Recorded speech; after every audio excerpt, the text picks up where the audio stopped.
This episode of the Play the Game podcast is brought to you by LoneWolfPaintball.com. And when it comes to paintball, Lone Wolf is the name you can trust. They have been in the game since the very beginning as Michigan's premier field and supplier since 1987, and Lone Wolf has built a legacy of excellence, passion, and service that runs deep in the game.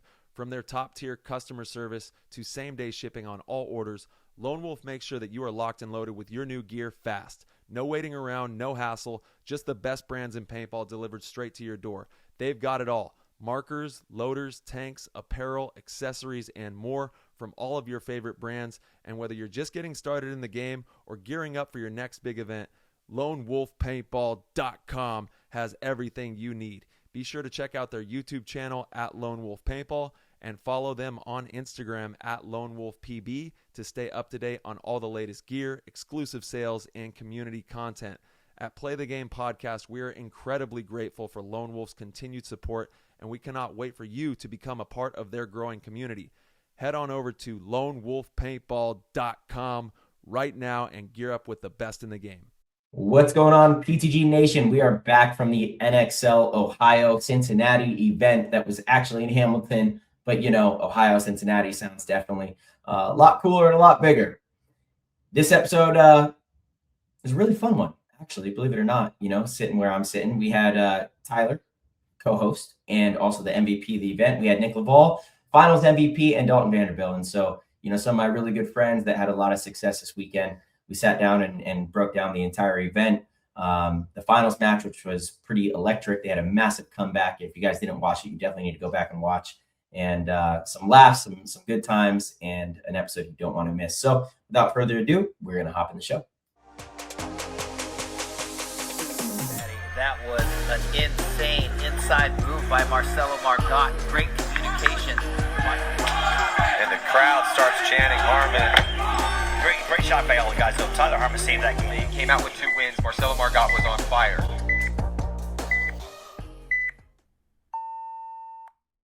What's up, PTG fam? We're back, episode 345. My voice is shot. I'm cooked. We're fresh off the road, and I think I only slept like, I don't know, a few hours last night.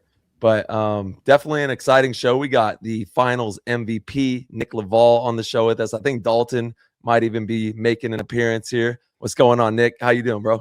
Hey, man, I'm with you. Straight back from the oh, sorry. Yeah, Marcelo, get it. No, you're good. But and also the event MVP and long time coming. I mean, Ty, I think there's been many events where I felt like you should have been the MVP and you know, your name doesn't get called. And you absolutely balled out all weekend long, got the golden barrel, much deserved, played like a really well-rounded game. You know, you did everything that your team needed in all different facets of the game at different moments. Awesome to watch, man. Really happy for you. And, yeah, you know, Nick, you as well. We were talking about it before the show. You're moving the finals, which is fucking phenomenal. You know, we'll dive into that in a little bit. But congrats to both of you. Thanks for joining. Uh-oh. We dropped him. We lost him. Well, but when I he appreciate gets back, that, man. I want to add to that a little bit because, like, what Marcelo's saying, and, you know, Marcelo is such a veteran, like, he understands. He's back, but he's muted. But you're muted now. The whole thing with doing everything, sometimes people don't get to see like all that someone does on the field. It's like on there. You're back. Yes. Oh my goodness. So we had some technical difficulties before we went live. I don't know why things are like acting up over here. This you guys got me here now? We got you, yes. Yeah. You sound great. Yeah.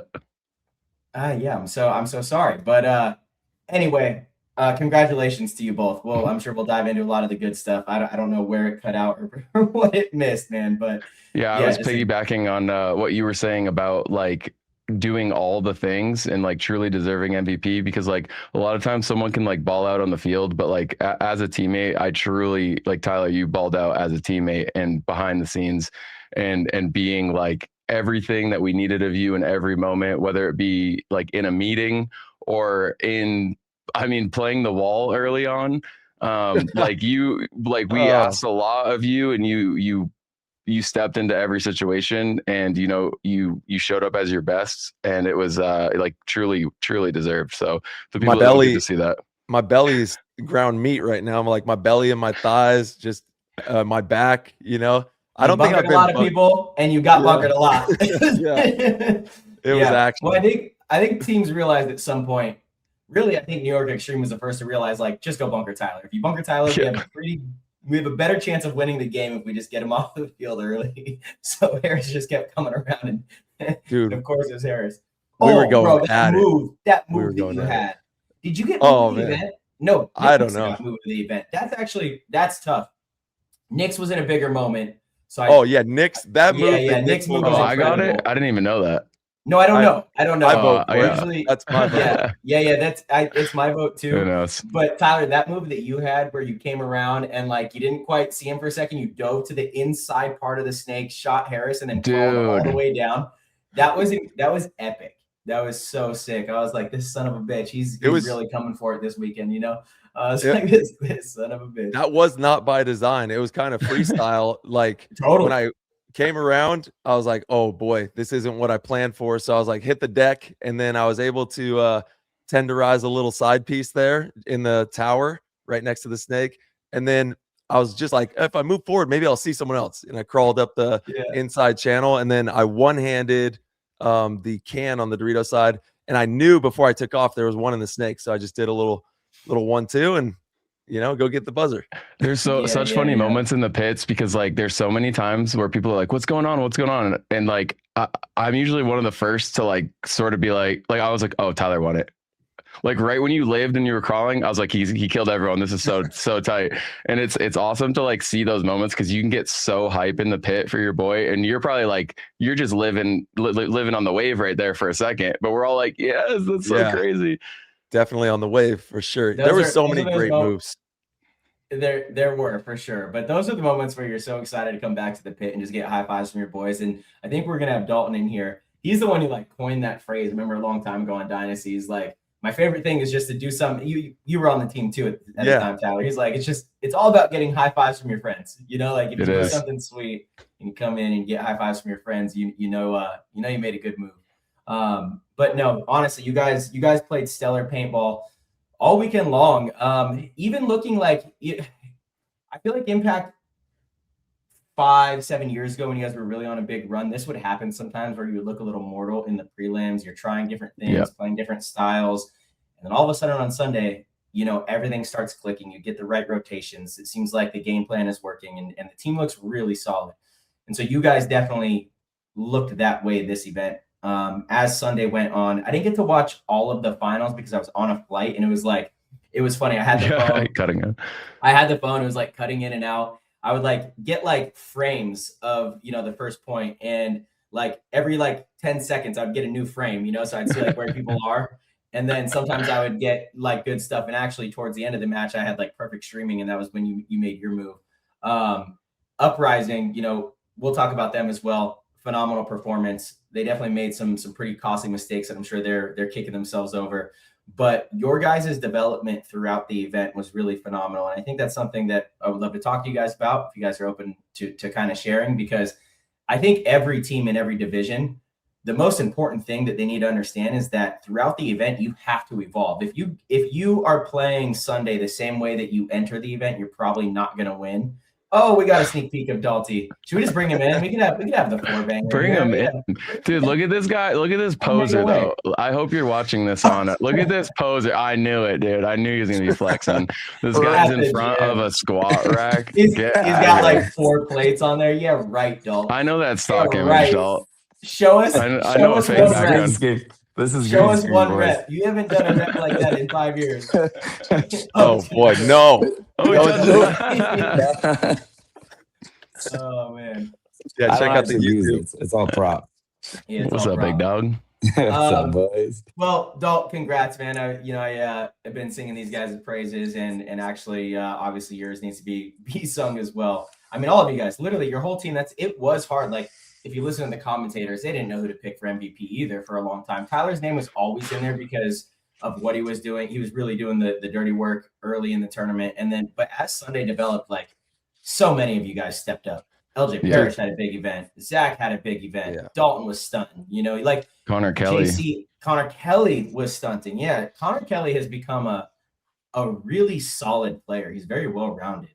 Communicates well. He can attack when needed. He knows how to play the support role. Like, he's a very dynamic. And what is he? He's like 23. 24. Yeah, it's not fair, bro.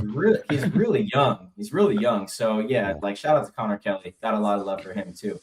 But yeah, Dalt, you had a nice little move, bunkered one of the uprising dudes and ear-holed him quite a bit. That was one of the frames that I got. It was like funny. It was like that frame. I was telling him that I was watching the finals on the flight home, but the Wi-Fi was really bad. So I'd get like every 10 seconds, I'd get like a picture. It's like what it was, And one of them, you were bunkering the dude, and it was like 6 shots in his ear. I'm like, damn. Yeah. That was actually a little bit of payback for me. I don't usually go for blood like that, but one of their guys got me in the prelims, and I was like, all right, I'll get him back for that one. And was it the same guy? No, it wasn't. It wasn't Arnold. It's by association, man. But I looked in their pit and I was like, that was for that guy. I don't even remember. Whoever it was. You blacked out. I just blacked out. I blacked out. Yeah. March, I want to hit on what you were talking about, though, Okay. the evolution of the team throughout the weekend, because it doesn't, even after you win a tournament, sometimes, you just coast through and just easy, but no, there's typically challenges, and we felt the challenges as well. We lost to New York, we lost to X Factor going into Sunday, so we stayed up late talking about paintball. Well, and the New York game was like way closer than it should have been too, right? That one was close. Yeah, absolutely. It was just as close as it should have been, honestly. Yeah, it helped us. Yeah, being that close. Fair. Mm-hmm. Yeah, so you got to build off that stuff, and you got to use it as fuel, and you have to be malleable. You got to be able to pivot and say, okay, this is how we're going to play. This is how have good ideas, ask good questions. That way you can develop the best game plan going into that next round, the final round, the most important round. And then when you show up on Sunday, you got to deliver, right out the gates, and you got to be firing on all cylinders. And the squad was firing. This was vintage Dalton. Did everybody see this, man? This is crazy, bro. I was like, yo, my boy's going off. That I feel like it was super special for me, this win. I was kind of thinking about it, and that was one of the things. It was like the beginning in the prelims, like Tyler was going crazy. JC, like our 2 steady hands that are usually the steady hands, were going crazy. But everyone else was playing like mid to not really that well. So like as the tournament got on, it felt kind of rocky. And then we started, like, Brandon started hitting, and then Connor and then when Rainey started hitting, Rainey was a massive addition, dude. When Rainey came in, when he's in that, Rainey is the type of player, when he's in that pocket, and you can tell when he's incredibly focused like that and dialed in, he's a tough person to beat. He brings a lot out of his teammates. He brings a lot of energy. He brings like the right kind of focus, and he does the real dirty work on the field. Like, again, it's you guys have all of the things that are required to win a tournament this week, and that's why you guys won. But yeah, I totally agree. Sorry to cut you off, Dalt. Go ahead. Yeah, and it just and then Rainey started hitting, and that definitely lit a fire. Everyone, if the old man could do it, we could do it. If the old man could do it, yeah. Old Rain Man, he's on like half of a back these days. Yeah. And then once we saw the layout and we saw that wall, what did we really expect? The wall, Leival. I mean, that's we have the finals MVP here. Bart made a layout specifically for Nick. Crazy.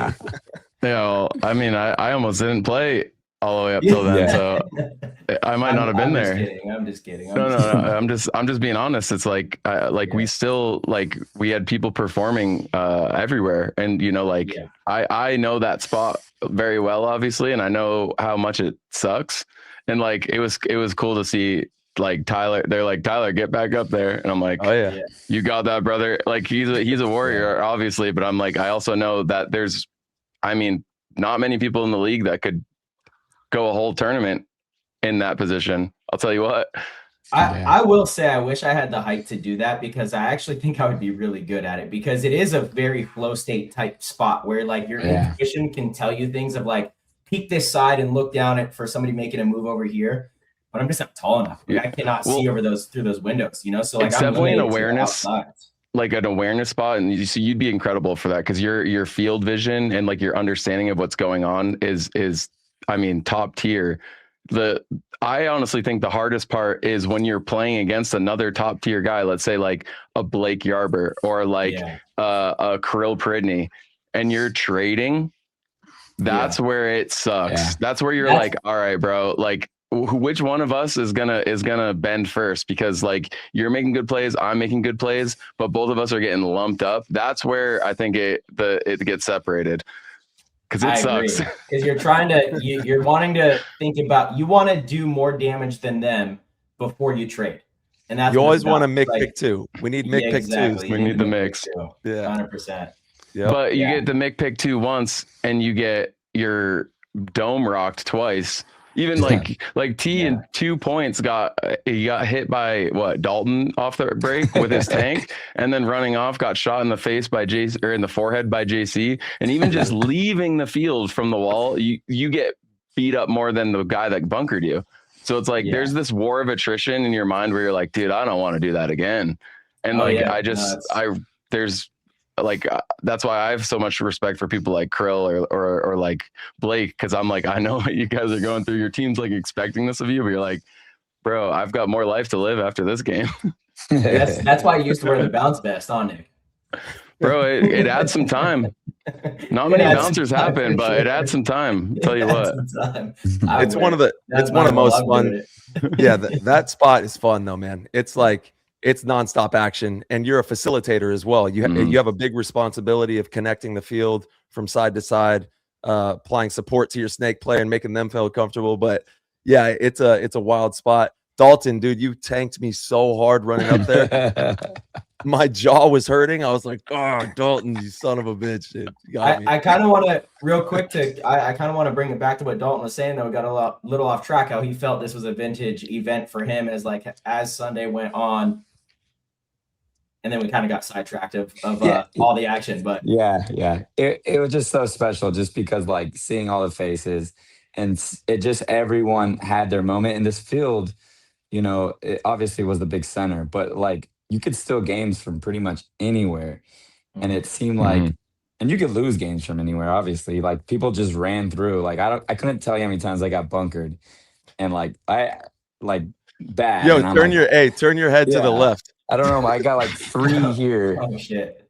And it was just like wrong. You just look at the wrong place, wrong time, and then like with that center guy, like you're talking about, he's looking through the window. He looks left. He should have looked right. You know, he's going off intuition and feel. So it's like if you don't have that layer, people are getting run down. But no, I mean, it's just it was just a vintage win just because of every player. It took the whole team, and it's just a more like a better feeling when everyone, you know, the whole squad's hitting. Yeah, it was one of those. It's one of those events I think where, like, you know, from my perspective, from watching it, you can question Dave Baines. And you're like, what are you doing with like these switches and the lines? But then it works, and you're like, oh man, it worked, you know. And to have players, and I do want to talk to each of you about that, except for you, Tyler, because you got every single point, so you were in the flow. But like for Nick and even Dalton and some of the other guys that aren't here, to be able to come in and still perform when you're not getting every point, that's a tough thing. It's very tough for me. You know, I'm a player that definitely thrives off of getting more reps, because I feel like the more reps that I get within a match, the more data that I'm able to download and interpret, so I can make better decisions. You know, I understand how people want to run, how they want to react, what's going on. If I go here, where does that push them? But when you're playing every other point, or you come in point number 3, you know, how do you perform at an incredibly high level in those moments? Because you guys had people across the board that did that, literally. And that is, I think even this weekend, for the viewers at home, it didn't look like it was that hot. The temperature wasn't super hot. The humidity was like 95%. It was incredibly, I remember one of the points that I had, it was a long point, and I came in and I was like, you couldn't get oxygen because it was so wet. You know, so you're like breathing and you couldn't really get oxygen. It was a very difficult, like a very physically demanding tournament. So it was incredibly important to have players that could rise to that occasion. So yeah, like what is like how do you do that? How do you prepare yourself to be able to come off the bench and still perform as if you had been a starter? I think that it's a couple things. Impact definitely as a team with this many players, especially good players, it really makes or breaks a lot of people in their mind, and not everyone can rise to that occasion because it I mean, having more reps 100% helps you, and then not having reps hurts you because then you start to get in your own head. You're out of the flow. You're sort of not connected with the game, and like there's a couple people that rise to that and can play under that situation, but it's really, really hard. And I think one of the things that helped us the most was sort of one thing that Dave was bringing up a bunch, and like it's true, like Impact, as well performing as a team that we have been over many years, we don't have a lot of fans. I'll be honest, there's a lot of people that don't want us to win, and I get that. Like I embrace that, I understand that. And sometimes the thing that I think that people that become successful end up leaning on is the love of the group. And we have such a great, supportive, positive team right now in a really genuine way that I think that it allows people to have that confidence. Because I mean, when you're ever thinking of what the camera is going to see or what your stats are going to be, like to go out there after sitting a couple matches, it's scary and it sucks, and you already have built up this loss in your mind, and you guys know more than anyone that like your mind is the battle on the field, and you walk onto the field with that, it stinks. And so like I think we have a great group of vets that have played through that and have this unbeatable self-confidence in themselves that like they've already taken those lumps and they're like, all right, whatever, I'm going to go in and I'm still going to do my best. And we have these newer guys that I think that the vets are doing a really good job of supporting their mentality and being able to rise to that. And so that would be my take. Yeah, I mean, it's definitely not easy. I'm not going to lie and say it's like the easiest thing. I found a new little piece though to this puzzle for me is it's obviously feeling confident, right? So for me, I was kind of I was a shooter, you know, I was shooting people, I was playing the two. So Boy, you always been a shooter. Come on. no, yeah. Shoot. But I was confident in my lane off the break. So I just honed in on that. And like, you know, if he goes, I just better have shot him. And if he didn't, I better hold him.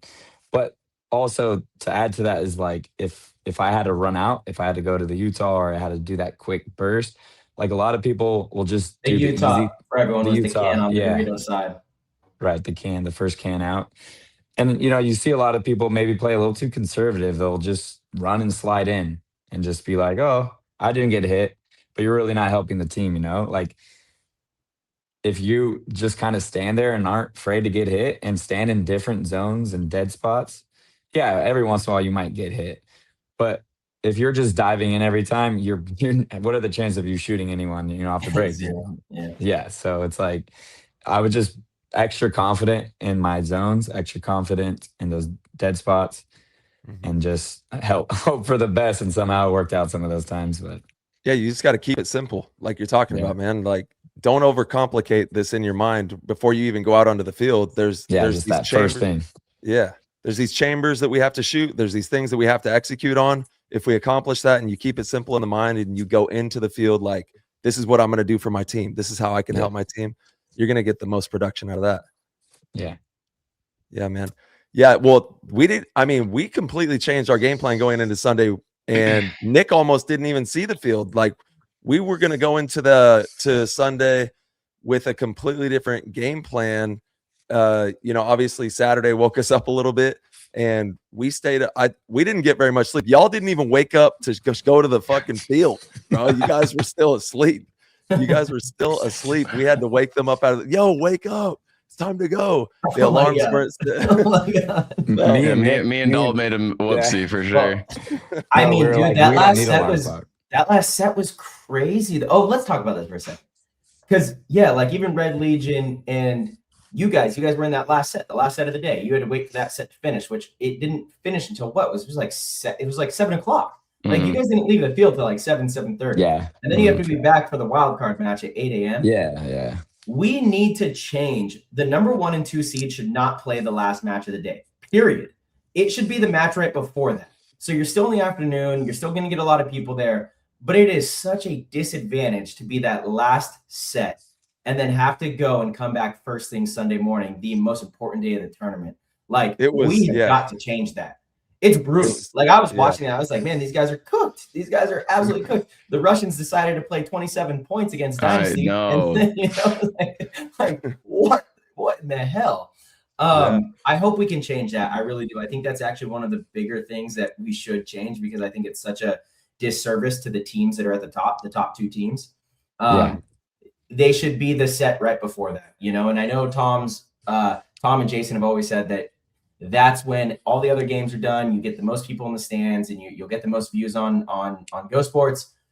But I don't know. I don't even know if that's true, because they've never tried having the marquee game right before that. So if they're trying to say that the games right before that don't get as many, viewers in the stands, well, it's not the marquee game, so it's not that's not how you analyze that. If you have the marquee games right before that, I think it'd still be the same, but you guys shouldn't get penalized for, being the number not one only team. that, but we have to get some food. Like, we got to get food. You got to get hydrated. Like, you got to have a meeting. It's 11 at night by the time you're done with all that. Yeah. And then you're not getting sleep for the most important. Yeah. It's brutal. It's like that needs to change. It has to change. Or just move those wild card games up to like the 10, 11 o'clock. And then, I don't know.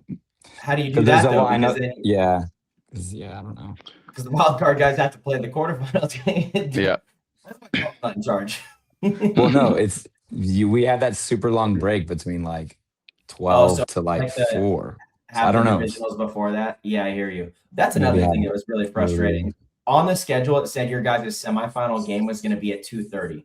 Well, it said the semifinal game was going to be at 2:30. So I was at the airport, obviously not watching, and it was like 12:45, and all of a sudden in the Discord, Tyler, I see people like, "Oh, 4-4 game, Impact Red Legion." I'm like, "What? It's going on?" And I turned it on. So I wonder how many people missed the game because the NXL post said 2:30. That's not acceptable. That's like such a silly oversight. But that was a heck of a game to watch. I look forward to go back and watch it. That was a grinder. And speaking to the Heat thing you were saying earlier, I've never seen the Russians more tired than in that game, and especially like you're saying before that game against Dynasty, like it was a war of attrition, and they played their heart. That was a heck of a game, man. Mm-hmm. Oh, it was a hell of a game. Yeah, I felt like they were going to be at such a disadvantage then going into the wild card game and then playing us, but like they gave us hell. They gave us everything. Karsla played amazing on that side. They all played amazing, and I think they ran out of steam after that, right? Which is like 100%, understandably so, playing at that pace, and in that weather really was brutal. Like it was so humid. You could not stop sweating no matter what you did. You could not keep enough fluids inside of you to stay hydrated. But yes, this is our plea to like, let's have the marquee games be at least one set before the last game, so that they can the top teams can be rewarded in being able to go back, get their laundry, their meeting, their hydration in early, because you want the best teams to make deep runs on Sunday, don't you? Isn't that what's better? Is what the better teams playing in the finals? I mean, I think that's more exciting for the viewers. I don't know, maybe I'm wrong with that, but I believe that to be true. But yeah, in any case, bro, I'm not even gonna lie. I almost didn't make it to the finals, man. After the Russian Legion game, like I played, I think 11 points in a row. And it was hot, man. I was melting. I lost all my water. At the very last point, J-Rab and Malloy are streaking down the snake side, and they're in our side. They're about to try to win the point and score. My abs, I can't even tell you how excruciating the pain was. There was like an alien was trying to bust out of my belly. It hurt so bad, man. My abs like flipped inside out, and I just lost all my water. So in that point, I dove in. I got my arms in the air because I'm like trying to get the cramp out, like and then I put my arms down, and it's every time I put my arms down, it's excruciating. Like I'm just like grimacing, shooting left, and then I saw J-Rab and Malloy going right, so I got on them, was able to get a couple shots in there. But after that point was done, I was crippled, my guy. I was like, my abs were. I couldn't even put my arms down. Like as a teammate, I was like genuinely worried I didn't think Tyler was going to play again after that. Like he was messed up, like for real. And I went to the like EMT tent to try to get some help for him. First off, that's another thing that we probably got to upgrade. It was bad. And the guy was asking me questions about pre-existing conditions and like how old is he and what shape is he in? And I'm like, bro, you're literally, I'm telling you right now, you're dealing with a superhuman who like needs help. I'm old. Like no pre-existing conditions. Like a guy who's gonna fight through a lot of stuff. I'm like, he's actually hurt. Like, please come help me. And he was like he didn't want to believe me, and I was really mad about that. But I didn't think Tyler was gonna come back from that. I've never in my life, and I've been friends and teammates with Tyler for, I don't know, 20 years. I've never seen him tired or like not able to play. Never once. Never once. And so like that's telling, I left it all in that game. And if it wasn't for the break, I was literally laying on the ground, like screaming. And I had this guy, he was pushing my muscles back into my belly. Cause they were trying to like, I'm telling you, it was like they were trying to. I've absolutely been there. I know exactly the feeling. Yeah, those are the worst.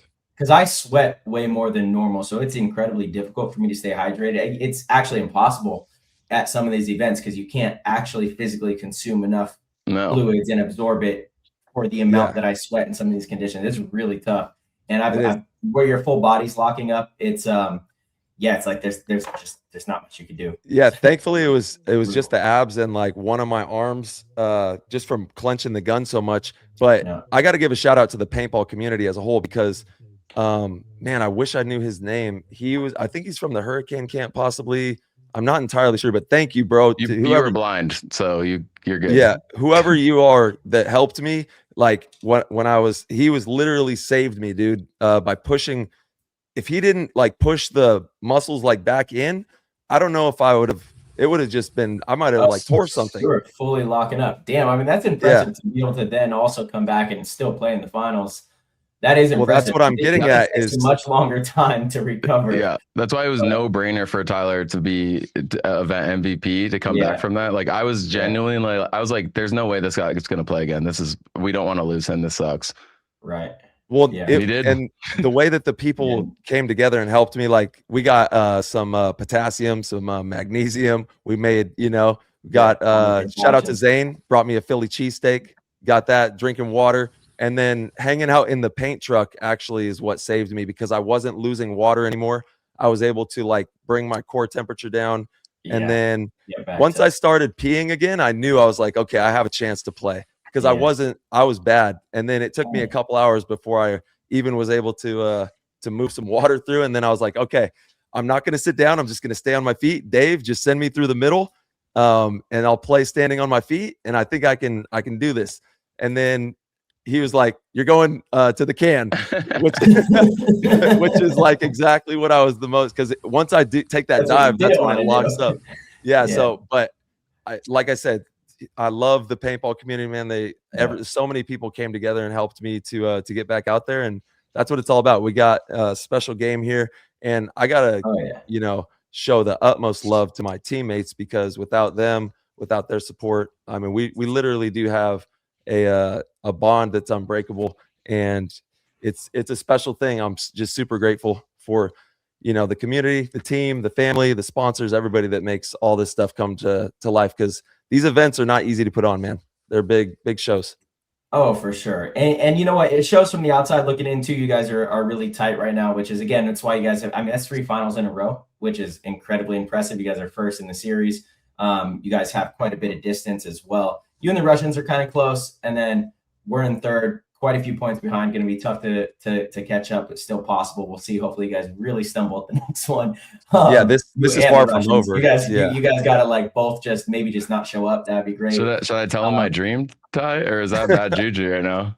Oh no. What's your dream? Now you have to.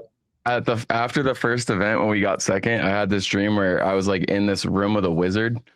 And he had all these beads. I think that's enough. That's enough. Yeah. Well, it's a dream, bro. It's a dream. You have to you have to say it now. You can't. He had all these beads that were like mana, like as much as you could put in. This is what you had to budget with. This is your budget beads of mana. And he was like, you've got to use all these beads to map out your year. and like you can't just like have it. And I'm a big series guy. I think like to me, consistency is like, it's the hardest thing to do in paintball. It has the least amount of prizes, but I'm the most proud of being in 3 finals. Like not everyone feels that way, but that's fine. But either way, so these beads, we had a second place, and then I was like, dang, okay, so I want to win World Cup. So I had to use a bunch of beads to win World Cup. And then I was like, okay, well, I can't win all of them, right? And so I ended up doing another second for the second event, first for the third event, and dead last 20th place for the fourth event. And that's how I had to map it out. But I was like, I would be so psyched if that's how. But either way, like we're two in a row right now, and I'm like, man, this next one, I hope everybody it doesn't go that way. But everybody also check out the YouTube, check out the vibe. What do we got going on over there, Nick? We got the purple. He's got the stream set up, dude. He's definitely got mana beads all over the place. That's right. That's right. We all only get a certain amount, you know. Real quick, I actually love that story, Nick. You know, I think visualization, and we talk again off air. We're going to dive into this about your move. You know, there was a clip of you in the pit where you were like, you know, I knew that move was going to be there eventually. Visualization is so powerful. The mind is powerful. What you can do just by culminating these thoughts and visions, that's the start of anything great. Is a whole nother thing. But you were talking about you can't wait to go back and watch that game. I can't either. I actually was saying to our guys, like, I think this is probably one of the best events to go back and watch all of the games. I'm really excited because I think there's so much to learn. You know, some events are a little mundane and it's like, okay, I kind of understand what happened throughout the event, but this field was very chaotic. The way teams played it was different. The conditions also altered it throughout the weekend. I think there's a lot to learn from this one. I'm very excited to dive into the film room and just really study this event because there's just so many layers to this one. There was not a single team that doesn't have games to watch. Like this league across the board has gotten so good. And I think this event specifically, at least for me, has been the culmination of every team performing at a level that, like, I mean, it's awesome to watch. Like every game is good to watch now. And I mean, there's how many years ago have there been events where you're like, you know, count out the bottom 10 teams. They're not even going to win games. Yeah. And now look at us. To have to fight for this stuff, it just makes the wins even that much more powerful. And I'm finding myself genuinely rooting for people. There was a moment at the end of the Dynasty game where, like, I'm a fan of the sport, and dude, at the last point, Dynasty could have tied it up. I'm in the back center. They bunkered me so bad. Like my head, maybe 8-10 shots in my head. Couldn't even see out of my mask. I had to throw away the mask, but I stood up and turned around as Greenspan was late for the buzzer. And I go, dang, that was close, Greenspan.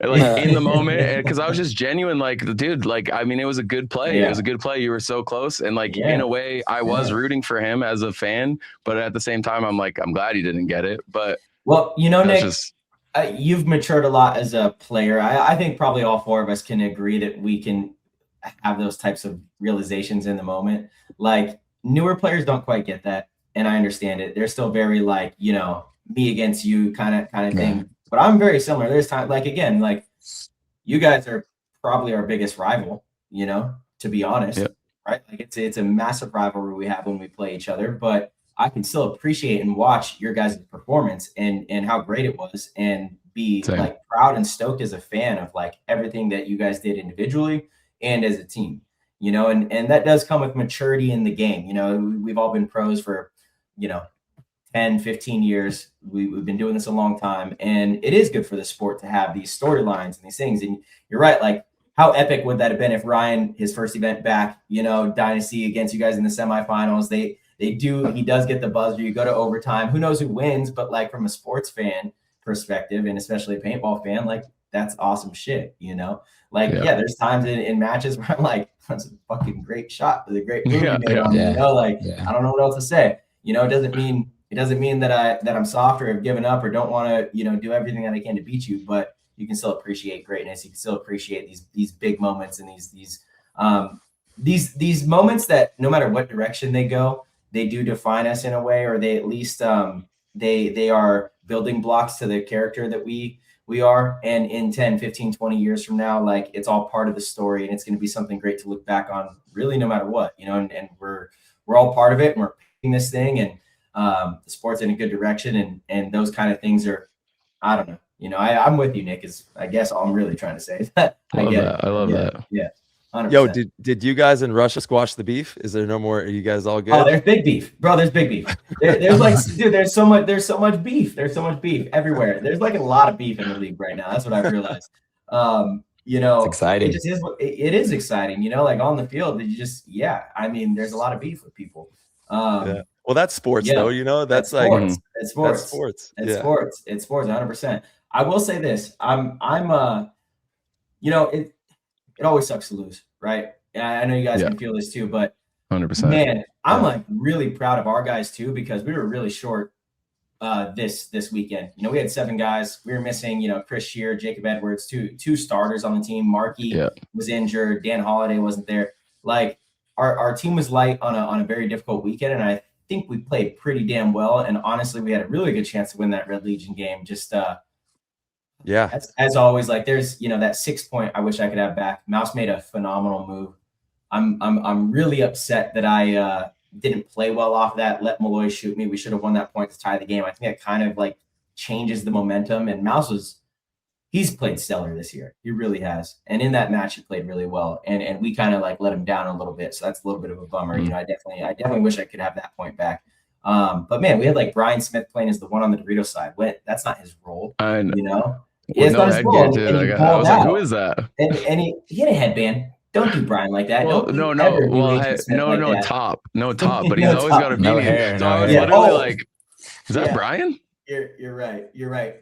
First of all, can we talk about Ryan Greenspan's headgear? Because it literally looked like he was balding. He had a headband that matched his skin color. Gray hair. It looked like he had a big bald spot. Literally, like the first game I watched, I'm like, what's going on, Ryan? No way. And I actually did think it was a bald spot. I'm not even kidding. Dude, I think you're so spot on, because I didn't even know that was a headband. I'm not going to lie. Dude, yeah. Oh, man, it was brutal. God, I'm sorry, Ryan. But no, back to again, like, Brian Smith, I thought he played phenomenal over there. Chris Horn getting the first like real start that he's had. And we ended up coming up a little short, but I think it was a great weekend for our team. I think we got deeper because of the opportunity that they got. Really excited to have everybody back for the next one. Unfortunately, I have like a little bit of a long break, but yeah, those events they're tough. It's a gritty event. Everybody has to be firing, and you make a few mistakes, and Red Legion, man, Karslev in that game was like, we just couldn't stop him. He was on our side of the field, just pretty much at will. And then a few mental errors, I made a big one. This is what it is, on to the next. Yeah, it takes more than one. It takes more than one. Oh, for sure. Yeah, but all you can do is focus on the next one. So. Yeah, Jacob, I miss seeing him out there on the field. He's obviously one of the best players in the world. Not having him out there is, it's always going to hurt. But this field was really crazy too. And Chris Shear. Yeah, he would have been great on the D side for sure. 100%. It was like a perfect Dorito side for him too. Like after our first practice, he was like, "Oh, how's the field playing?" I'm like, "Shut up." Damn. It's perfect. Don't enter this group chat again. It's perfect. Just stay. But again, huge congratulations to him as well. He just had his second kid. Chris. Congrats, Chris. Beautiful daughter, Avery. So obviously, understandable that he wasn't able to make the event, but he will be at the next one and World Cup. I know he's hungry. I know it was killing him not to be there too. He's messaging the whole time. But yeah, it was just one of those events where you're like lean and, everything has to work, and tough event is what it is. On to the next. Yeah, you're right. That Dorito side, I was thinking when I saw the way the Doritos were, I was thinking about Chris. I was like, he is going to feast on this, because it was really hard to slow that player and his style. Especially if they go low. Yeah. Especially if they go low. Like everybody was crawling, the really good one. Like Karslev was crawling down the Doritos to your side. It's like, that's the Chris Shear special. Luckily, we played Fedorov in practice, and he was doing that early, and he busted us up for a while before we figured out how to stop that. But we were like, is this how it's going to be? But you're right. Like not many of the Dorito players figured that out even through the event. Yeah. No, 100%. It was a fun field though, because you could win anywhere. You could win through the middle. You could win down the snake side. Obviously, it turned into kind of a double middle field as the tournament progressed. We saw a lot of that. And then Nick, we had talked about like jumping over, and you saved it for the perfect moment, man. And you executed like a master on that. But I want to talk about, obviously, the big story to me is Uprising right now. Yeah, like, that's a great point. The way that they played, the way that they held themselves against some of the top players out there, and really played gritty paintball, made it all the way to the finals for the first time, and had us up against the ropes. You know what I mean? We had 5-2. I mean, you guys had an insane comeback. I will say again, I just, what the hell were they doing? First of all, like in that scenario, to have your play call be to run through the middle off the break and just guess to try to bunker you is like crazy to me. It seemed like, I think a couple things happened. I think obviously they haven't been to the finals before, right? And so you know how it is. You get to the finals, the moment can get pretty big, and it's like you start to kind of get out of your comfort zone. And then you got Dalton yelling at you. Yeah. I was young. They're gassed. They're tired. They were exhausted. They were so tired, right? Because they also have a very small, they don't have two lines. They have a very tight crew, like 6 guys that are, really playing a lot of the points. So I definitely think that started to play a role, because even in that, when it was 5-2, they had the lead. I'm not quite sure how much time was left. I think it was still like 5 minutes. It was a good amount of time. But in that point, a lot of time had been ticking down, and then all of a sudden they're just like running around kind of chaotic. I know, that was crazy. And it's like, what are you guys doing? You don't have to do all of this. Even in the overtime, they had a body. It was a 4-on-3, and they still were like trying to overdo things. And that's how Nick was able to capitalize and make just really one of the more high-level moves that we've seen this season.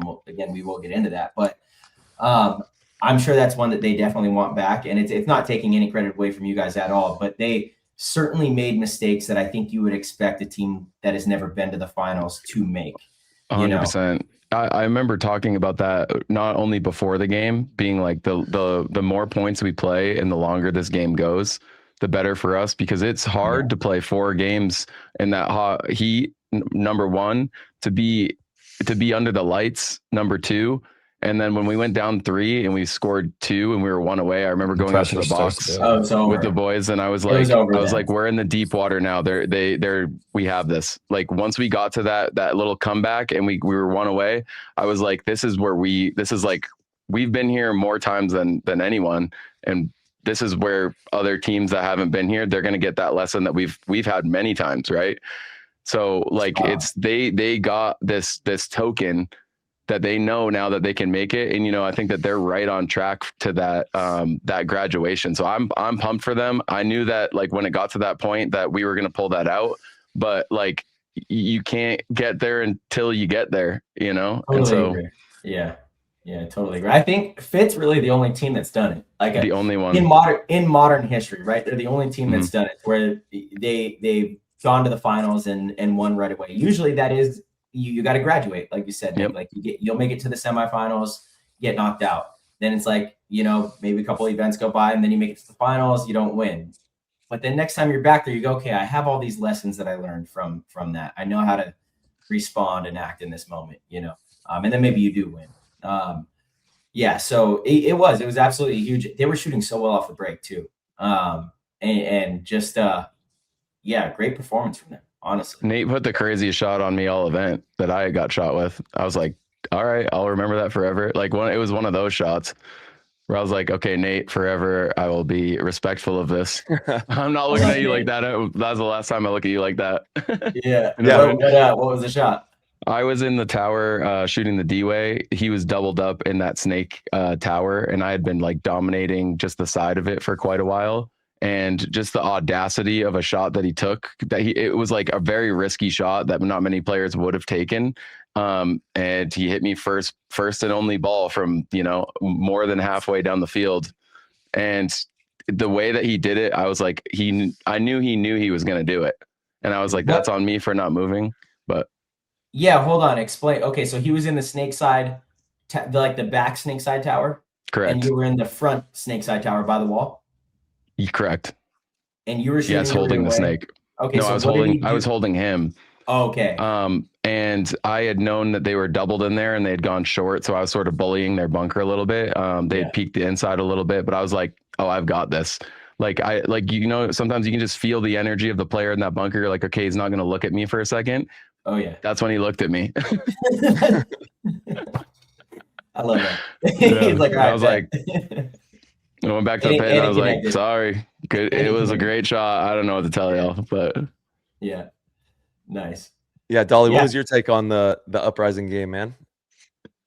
Yeah, I mean, shoot, they played as hard. I'm not gonna lie, I was getting a little nervous. Even after the first point, we were up 3-on-2. We kind of blew that. Yeah. To lose that like that when you're like kind of getting your hopes up and everything has been going right for you all morning. So that kind of like was like, okay. Hopefully, I think I have PTSD after all these freaking second places and the World Cup finishes we've had in the past. But I don't know. A little part of me, it definitely felt a little different. Like Nick said, like there was a moment where once we started coming back, it was like, And that I do remember that at that point that we were down 3 points and we lost LJ off the break and I was the 2. And I'm like sitting here like instantly thinking like we're down 3. We just lost our Dorito guy. And I just ran. I'm like, well, I have nothing to lose now. And then I get up and then it's just like 3 of them are just somehow walking off. One guy's running through the middle. I was like, oh, thank you. Mm-hmm. But and then it just in the high level games too, we talked about this a little bit this morning, Dalt, on the travels back. It's like who makes the least amount of mistakes. Yeah. And typically whoever does that is going to win the tournament because it's just a race to be a little bit more perfect, and that's when you get into these big high pressure finals situations, the game does shift a little bit. Obviously you're still playing your game. You're having these nuances that you're applying to the field and trying to get the most out of them, but you have to really weigh out, is this worth the possibility of making a mistake? Am I going to make them? But on the other side, you can't be thinking too much because you got to be in the flow. So it's a really delicate balance that you have to find yourself in when you're in these big moments. But I mean, at the end of the day, whoever makes the more mistakes loses the match typically. And we were able to fight back. Even tying up the game when I forget the player who was in the corner. I think that was I'm pretty sure that was Nate on our pit side. Yeah, it was Nate. Yeah. Nate. And they had more him. time and he fought a little too much and got clipped. It's like, just make them bunker you at that point. Make them have to, connect with your player, make them have to bunker you out of there. Don't give them a free one where, and essentially what you're doing is you're buying time, right? But it's these little tiny nuances that separate the game at the highest level once we get into those moments. Absolutely. Yeah. And you know what really plays a huge, and honestly, those guys have probably never felt that level of exhaustion either because they have never made a run that deep in weather like that. And it's only like, you have to go through those to then, you go back and you realize like, wow, I made a lot of mental errors because I was so exhausted. Mm-hmm. And it kind of like prepares you for the next time you're that mentally exhausted. You say, hold on, maybe don't trust myself right now. Is this the right decision? These things do happen. Certainly, there's like, you start to recognize that your brain gets a little melted a little bit and you got to really be sharp and really be sure of yourself. You're right. And you're absolutely right. Like with mistakes, but it's so funny too. A saying that I really love is like, don't let being perfect get in the way of being great, because you're never going to be perfect. Yeah. You're just never going to be perfect. Everyone's going to make mistakes out there. And if you're too worried about not making a mistake, well, then you'll never make the great play. Right. Mm-hmm. But it's that fine line and that balance of not making more mistakes than your opponent. So it's, this is definitely going to be like a big, stepping block for them. And I think something that they're going to really learn from. But yeah, I think a lot of that did boil down to some serious exhaustion. Like even Nate, he came in, he was cramping, he was like unable to play. Again, for the listeners, I can't express like it was like raining and cloudy. So it looked like the weather was great, but it was so humid It was crazy. I mean, almost blacked out twice in that game. I'm not like coming in the pit. I'm never like that. Yeah. Like they had to put ice on me. Like I was like, I'm browning out. I didn't say anything because I know, but like that's the deep water that we're talking about. And it's like 100%. I knew when we got to that mind melting moment that's where we're gonna come out with it. And it's like you were saying, you learn yourself in those moments. Like you get a deeper sense of like, oh, did I make that out of, fear, make that move, or didn't make that move? And until your brain is melted, it's like we're playing zombies versus zombies out here, and who's sort of got a little bit of their soul left in them at that point. Yeah, no, it is crazy like that. It truly is. I mean, I could think back to so many events that were like that, to where like you get to the deeper part of Sunday and you make a mental error truly from exhaustion, and it's like it does. Yeah, I like the way you put that, Nick. It teaches you a lot about yourself, and what you're capable of when those moments come in those conditions, and it does just, there's no way to prepare for that other than going through it. You just cannot prepare for it. It's like you can't even train yourself to that exhaustion. Exactly. Yeah, exactly. Like the adrenaline, the lights, the moment, all of it, combined is what makes you prepared the next time. Nick, let's dive into, again, that move you made in the finals. Just, again, you guys were down bodies. It's overtime. This is the move to win the damn tournament. You're in the center 50. You make this move to come across, jump over into the 50 snake, and just absolutely ball out, get 2 kills, win the point, essentially winning the tournament for Impact. Obviously it's a team effort, and there's a whole lot of points before that, but this is the pinnacle of that match. And my favorite part was afterwards in the pit, the camera's on you, and you say, I knew that move was going to be there. So you had already visualized this move, hadn't used it the entire time. Talk me through that. Talk us, the listeners, through that process and like what you meant by that. Well, I think that like paintball players, when they're playing a field, they're thinking of all these moves. But like being able to like really hone in on a couple for certain moments. And Marcelo, you're great at doing that and keeping some in your back pocket. Something that I've gotten better at is when you were talking about like how a team and a game plan needs to evolve over the event. I think a player also needs to evolve over an event. And like in terms of coaching and what people are expecting of you on your team versus people that are scouting you. I think that if you're not keeping that in your heart and you're putting it out there, I mean, I was saying to Zane, I was like, I couldn't tell you about that because you'd be like, do the thing. And it would have been too early. Yeah, it would have been too early. Right. And there's like, I feel like playing enough of those later games, I feel like it is important to keep a little bit of sort of contingencies that you've never used like close to you, because like when those moments come, like it'll be the right time for it. And like I always have a couple, like hopefully just in case, and that was the one that like just at the moment it inspired me at the time, because I knew both of those snake guys were out there. I knew they were gonna lose me. I knew they had a body to bunker me out in the middle. And so I was like, A, I want to get out of here. B, I need to hold the snake. And so that was option A for that.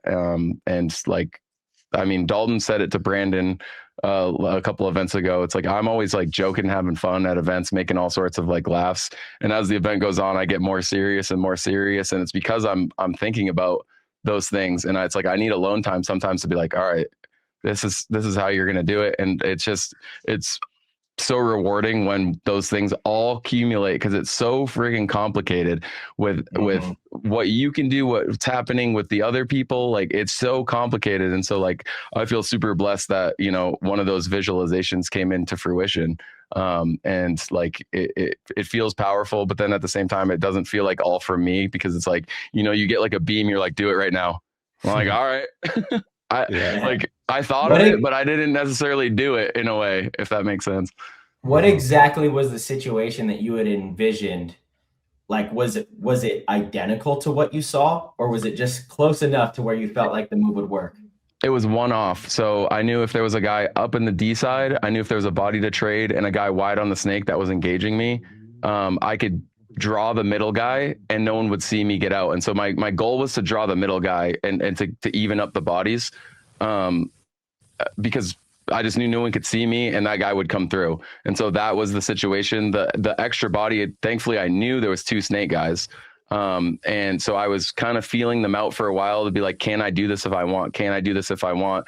And I sort of could hear them talking and sort of asking like, hey, we're up a body. Like, let's do this. This guy's right here. Nate started engaging with me more. I fought him a little bit more to get out. And luckily that's exactly how it worked. So it was one body off of the envisioning. It's a big risk too, because when you're engaging with someone, like you go to make that move, they could easily come out and spot you, and they just did not. And it was just such a fun high level move to an unconventional move as well. Like that is, I think one of the things that I learned through coaching divisional teams was I would always plan from start to finish. Like, okay, here's how I want to play the field on the first day of the tournament. Here's how I want to play the field on the second day of the tournament. And here's like how we're going to evolve through Sunday.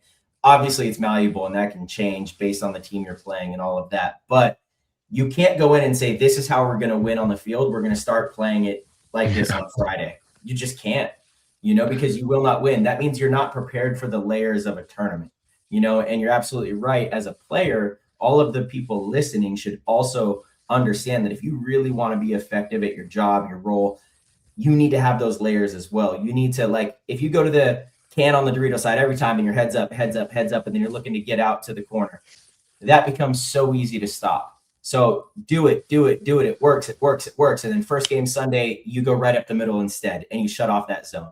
Like these are the things that will really help you become not just unscoutable, but more well-rounded. It's going to help your team.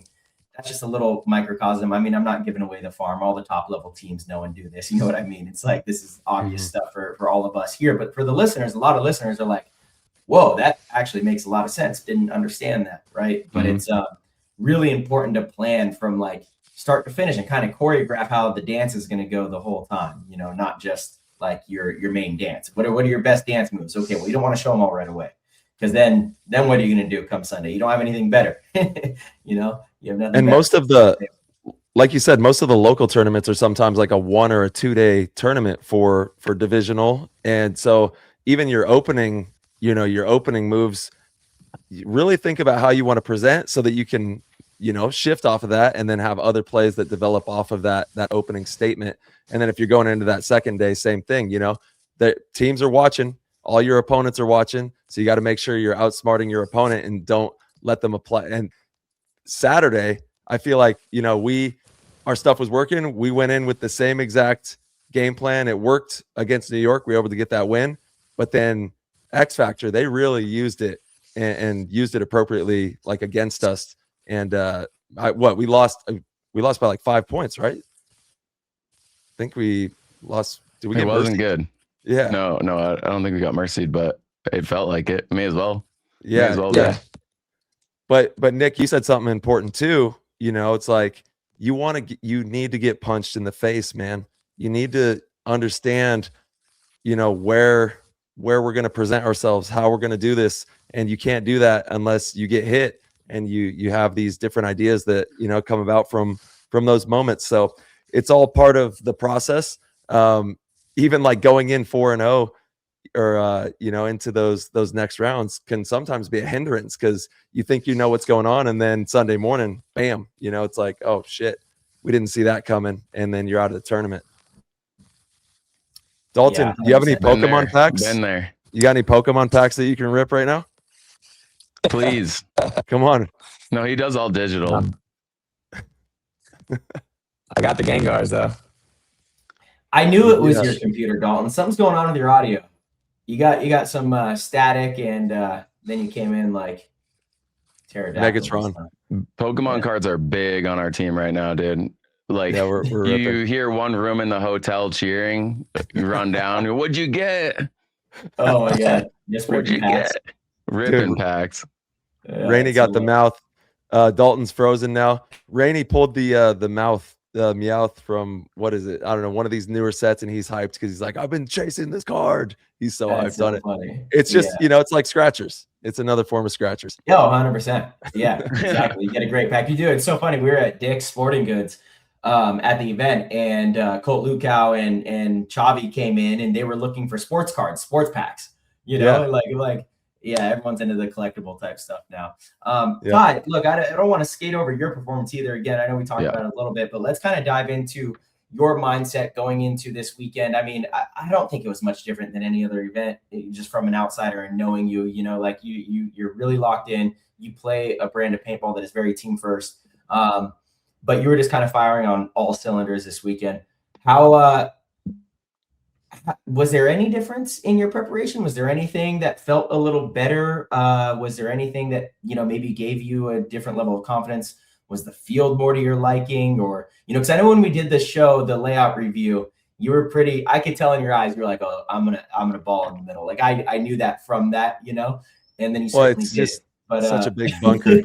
But even being 6, you know, I'm 6'2", 6'3", I don't even know right now, but I couldn't see over the entire structure when it was all filled up. When it got a little bit rainy, it would go down, and then you could see a little bit more. The pressure would kind of go down on the bunker. But to answer your question, I mean, I'm not going to lie, man. I always see signs. I do.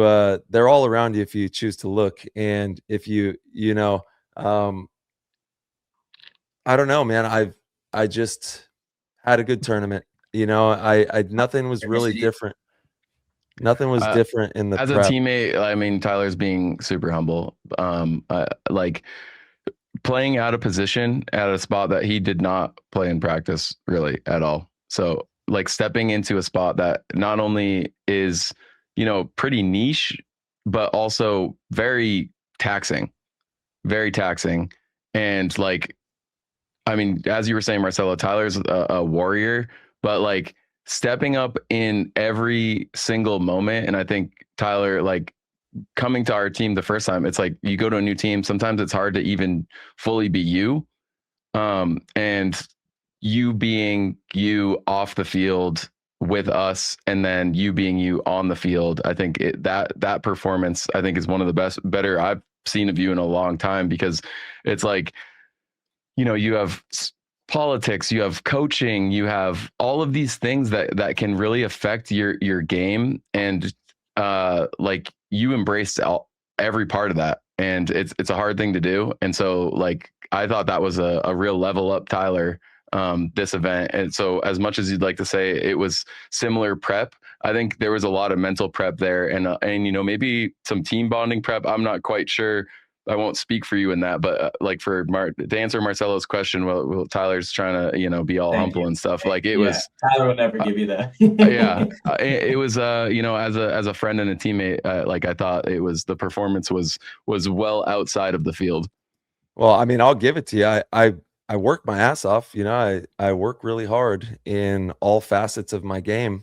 You know, whether it's the mental aspect or the physicality aspect, the gun handling aspect, you know, the team aspect of making sure that I can be the best teammate that I can possibly be. To me, it's team first. I don't care about anything else but that. Thank you all from the bottom of our hearts for the tremendous support with the PTG show. If you are enjoying these episodes and want to help with the progress and development of this program and connect with like-minded, hungry paintball players, then head on over to ptgpodcast.com, click the orange Patreon link, and become a member of the PTG World Discord chat room. And now back to the show. I just want my teammates to be boosted. I want my team to be firing on all cylinders. I'm plug-and-play player. I'll go wherever I need to go. If that means that I'm not on the field, but I can help give them good information or whatever I can possibly do. You know, I'm just trying to do that. But there is a lot of intention that goes into each tournament, and that's ever changing as well. You know, each tournament is a new sector of life. It's a new, brand new moment. These are all new moments, and that's something that we try to bring into our gameplay as well. Is you're never out of it. I mean, if we know anything about sports, you're never out of it. Just look at the New York Knicks, the type of stuff they did in those games. If you're into NBA, you know, I draw inspiration from so many different sectors of life as well, whether it's artistic or sports or business. And, you know, there's so many different ways you can be inspired in this experience. So, you just got to keep having fun and, just go play some paintball. That's really what it comes down to. I'm enjoying playing paintball. I'm getting older. I'm going to be 40 in a couple of years, but I'm having a lot of fun, and I'm just immensely grateful to be surrounded by people who care about the game as much as they do and love the game as much as I do. And we all, have a singular focused mindset, and, we want to just play the best paintball in the world. And I know all the top teams in the league are doing that. The Red Legion, Tampa Bay Damage, X Factor, which was heartbreaking that they didn't make it a little bit further in this event. Tauntauns, there's a lot of really good paintball being played right now, and I draw inspiration from that as well. But sometimes you just get lucky. Where'd Dalton go? He's ripping packs, dude. That's so funny. I just texted him. I'm like, "Are you coming back or is it over?" He just dipped out. Yeah, he's out. He's gone. But that's why the consistency in paintball to me is so impressive, because it's like you can have a really good event as an individual. You can have a really good couple events or even a year as a team.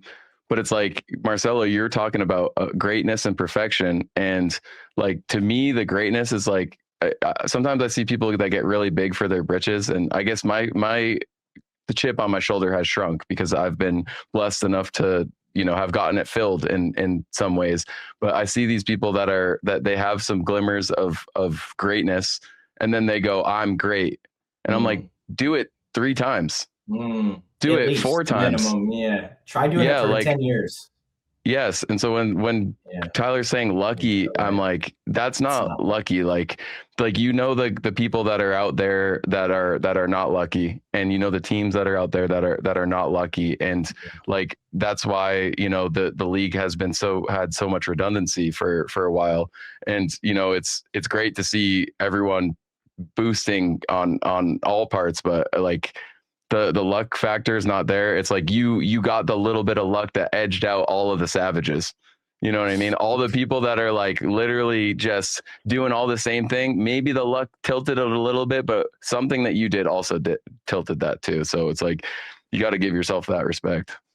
It's fun. I don't believe in luck one bit whatsoever. And then in a weird philosophical sense, I do. Like, I like to say that I'll get all the luck in the world, but luck's not a thing. Like if you're not prepared for the moment, for the opportunity, then you won't succeed in that opportunity. And those are the moments that are deemed lucky usually, so like luck is something that I don't quite believe in. I think there's a cause and effect for just about everything.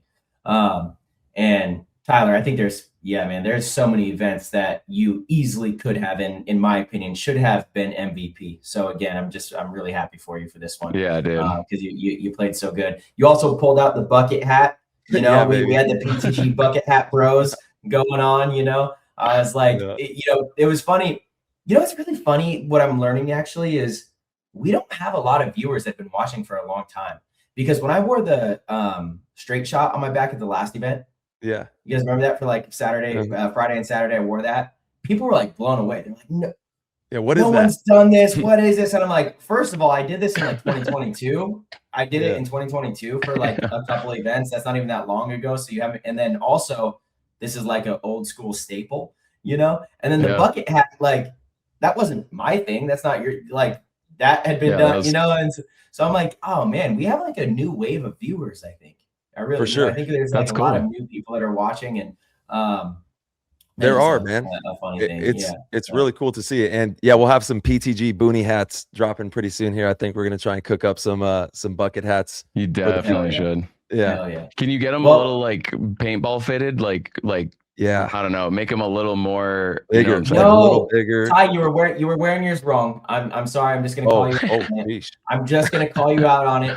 It was too far on the back, and it doesn't like actually go over the lens. You got to like flop that thing over to where it doesn't actually feel like it fits. But maybe we make like an extended kind of build, you know what I mean? Where it's a little bit, a little bit longer in the front. So it's only for playing in the rain. A paintball exclusive boonie hat. I like it. Yeah, because I saw later you weren't wearing it. I was like, why wasn't he wearing it? And then I saw the photo they posted of you, and I'm like, well, it's not even covering his goggles. That makes sense. You gotta tuck that thing forward. Also, I'm getting it out there. I'm diving all over the place. This thing's, getting jumbled up, but But yeah, it is crucial to be prepared for the weather too. I mean, I'm surprised the weather wasn't worse. I was expecting way worse weather. We got a little lucky for sure with the rain. Yeah, it still wasn't great. It was just enough to make the field like shitty conditions to run in. Mushy. Yeah, you know, I hate playing in the mush like that. In the mush. What would you guys have preferred, the heat of last year or the conditions this year? The last year was pretty brutal. I think last year was one of the hottest tournaments I might have ever played in. It's the hottest I've ever played in. I would take this event for sure. Yeah, I think so too. Yeah, I think so too. Even though it was still really hot with the mud, it was like a little more manageable. Yeah, doing the wild card round last year. Oh man, that would have been. Sunday felt like I was like, okay, we're back. This is what I remember. Yeah. Well, you see too today, like it's like 95 degrees there today. There's a whole heat wave this whole week. Yeah. Crazy. We got a little lucky. We did. We just dodged that because that thing's going to be brutal. I think it's like heat index of like 107, 108 right now. I would have still been laying on the ground. Yeah. No, I would have missed my flight. I would have just been on the ground. Yeah. Well, guys, let's hop into some Discord questions here. Hey, Big Daddy's back. Yo. Oh, we get Big Daddy. Got him. Big Daddy dog. I had to move to one of the 10 rooms in my houses. And then you had to calendar shoot for the frame or what? Yeah, well, I was in my garage. I think my phone was overheating. Oh yeah, it's 100 degrees in there at least. We got to get some. It'd be nice to get some golf going. Dalt, before WCPBL, Ty's going to come out and we're going to play a round of golf. That's actually the only next opportunity I have to beat Tyler in something before the next event. So hopefully we can make that happen. Oh, there you go. But you should come out to San Diego. Play some golf. Yeah. Which date is it? Right before Dub C. Are you going to go to Dub C? End of July. You're not coaching? Did you get fired because your team never makes Sunday? Yeah, I've been fired a while ago. I've been fired. Yo, did you at least bring some packs this time? What are you doing? No, we need to find Dalt another team for WC. Yeah. All right, we got to get Dalt on the Dub C team so we can go out there and play some golf. Yeah, it's July 23rd that weekend there. 23rd. I might be able to slip away for a day and drive over there between work. That'd be sweet. Oh yeah, actually that's not too far. Yeah, that'd be sweet. There we go. Yeah. I think we're gonna golf on Wednesday, right? Come in. Yeah. Or no, is it no Thursday? So you're gonna come in Wednesday night, golf Thursday morning, and then go set up the booth. Yeah, we have a whole new line that will be dropping out there as well, and then going to be documenting the divisional paintball on the West Coast. So we can't wait to get out there. We'll have the booth back set up, and if your team's playing out there, drop by. If you're in the PTG Discord, we have a whole coalition of people that want to help you win out there. That's what it's all about. We got team ball at the booth, at the PTG booth too. Nick, what about you? Are you doing any coaching these days? No. Just balling. You're like full stream mode, huh? Bro, I don't even know what day is what day. He's about to go camping for 2 weeks. Bro, yeah. Nice. Have you been doing the streaming? You've been playing Fortnite. I'm actually about to rip some Fortnite with Max. He's like, Dad, we got to play some Fortnite. I'm like, all right, buddy. Good boy, Max. Yeah. Your background looks like Fortnite, Nick. That nice. That reminds me. I got the radar up. Yeah, nice. All right, Discord questions. I've got one actually for you, Nick, from AAFJRT. Nick, will you be making a guest appearance at the BKI camp? Almost the entire coaching lineup has changed from years prior. I think he misses you or wants you to be there. Are you gonna be there this year? I don't know who's not this year. Not this year. I mean, I'd be down to go next year. But not this year. No, I'm sorry. Okay. I'm sorry, friend. Okay. Sorry. Hey.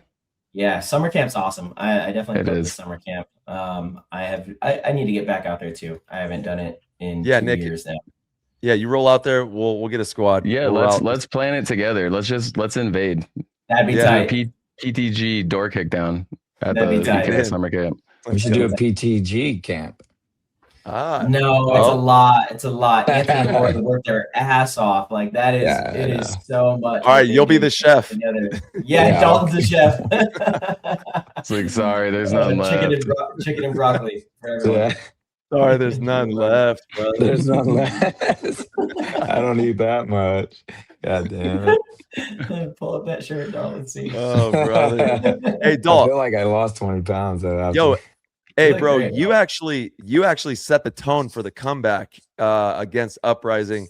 Like, walk Yeah, me because through I was that. hungry. I was trying to get out there. Bro, so you kind of broke it down a little bit, but you were like, we lost LJ, and then you just sent it. But I want you to break that down because you had a big moment there that shifted the momentum for us. You're standing on their side of the field, yelling Yeah. at their pit, dunking on their player. Like, walk me through that point. There was a cool moment I'm sure you guys all been through, but there's like a moment in the game where it like kind of slows down and you're like, I always say, find the spread. So you find like where the bodies are. And, Yeah. And I found the spread and I'm like, dang, I'm an island guy. And then I'm like, let me just play it out. Cause as an island guy, you don't want to do anything too risky, right? Cause you get shot, it's definitely over. But there was a moment where I'm like, I am the island guy, but I definitely have this move. And then I'm like, it was almost like as I was thinking it, I was already moving. So it was the Cali guy on the cross.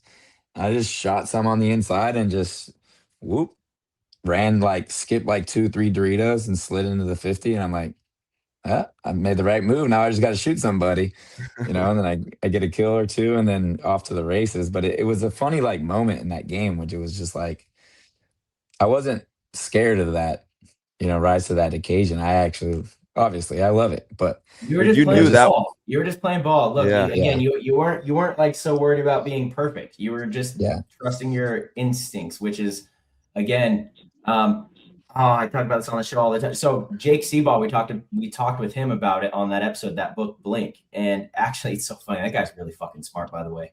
Yeah. At the event, which was like a week after his episode, he's like, "Oh yeah, I read the book start to finish." I'm like, "You already finished that whole book?" That's crazy. He's like, "Yeah."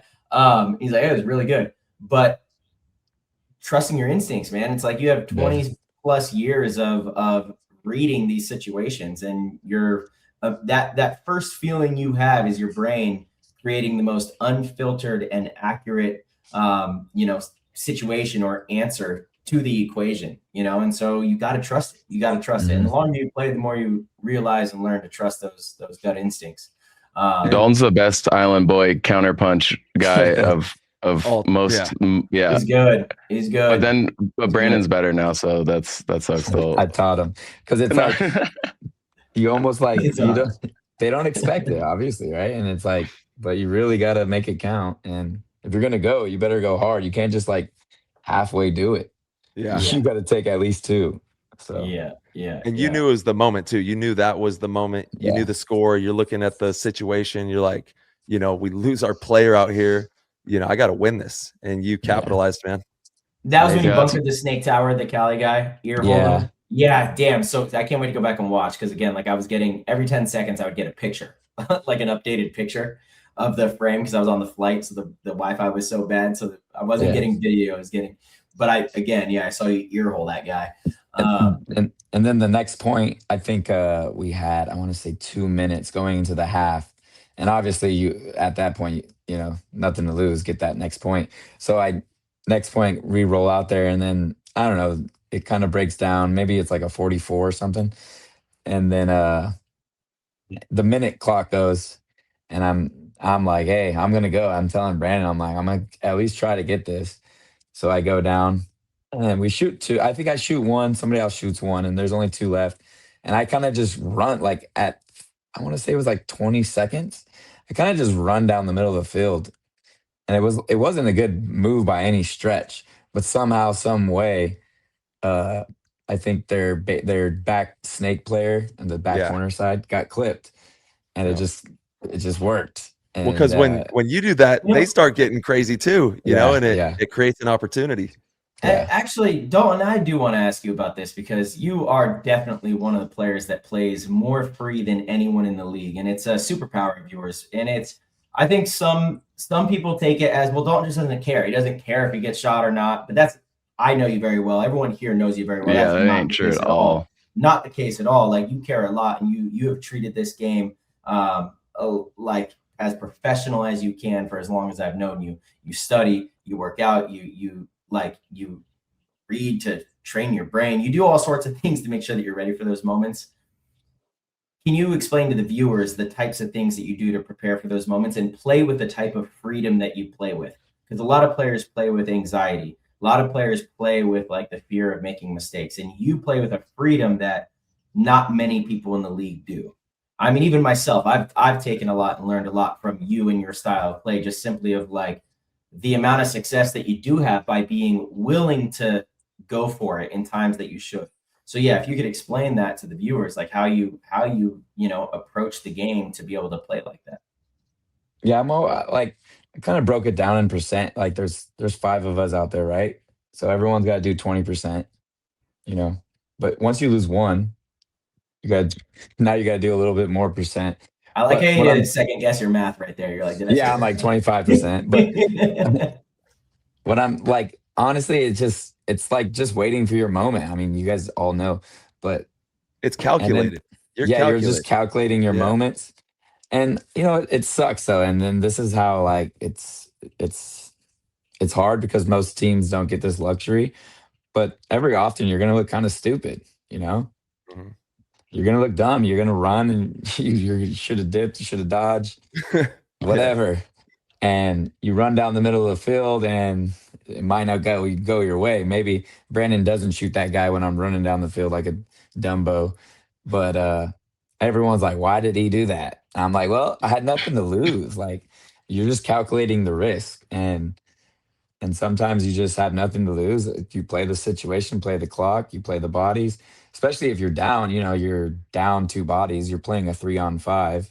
What do you have to lose at that point? So it's yeah, like, but Dalton, you do it in those situations all the time, but you do it in yeah. other situations too. Like you play with a lot of freedom.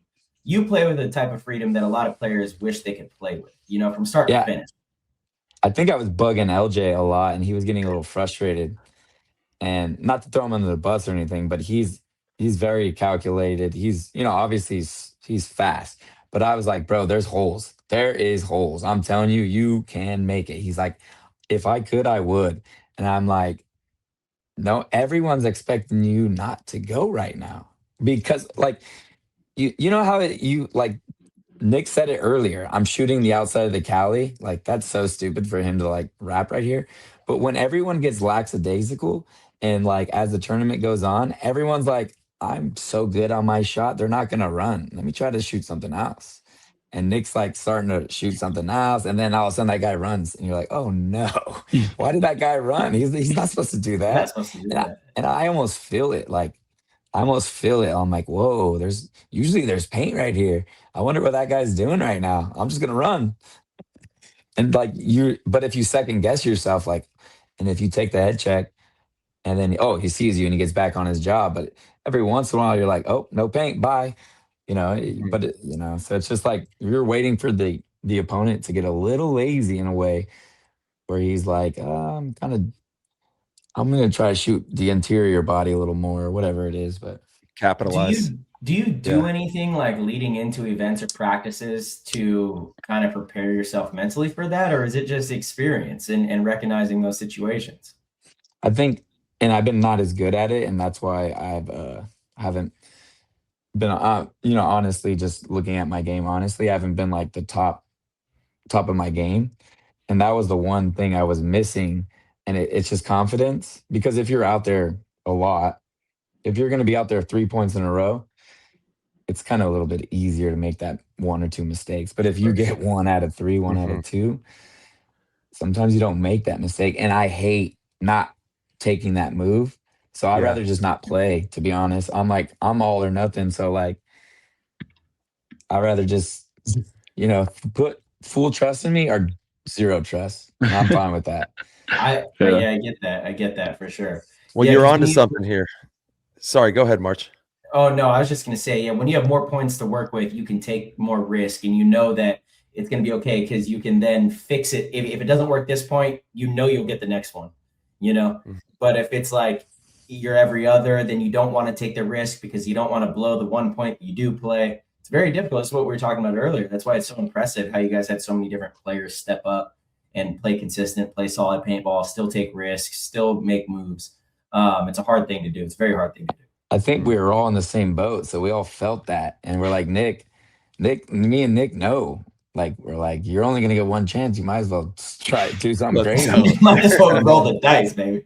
And then I'm gonna roll the dice, and then he's gonna roll the dice, and Tyler's doing Tyler things, so it's like it works out. But Well, Yeah. the game has shifted as well because we're playing more points than we have in a long time. yeah, You know, good. these games are This field was nuts. This field was. yeah. Well, also this season in general with the new rule changes as well that we implemented, getting away from the margin, and then these new clovers. I guess that's where we're going with the clovers out My there. favorite bunker on the field, by the way. Yeah, it's a good one. It really is a good one, man. And the game I is don't moving. disagree.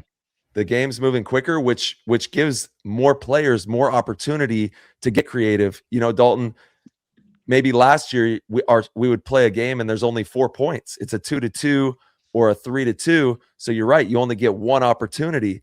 But now, with the rule changes and these new bunkers, I think that we're going to see a lot more creative play because there's just more points being played out there.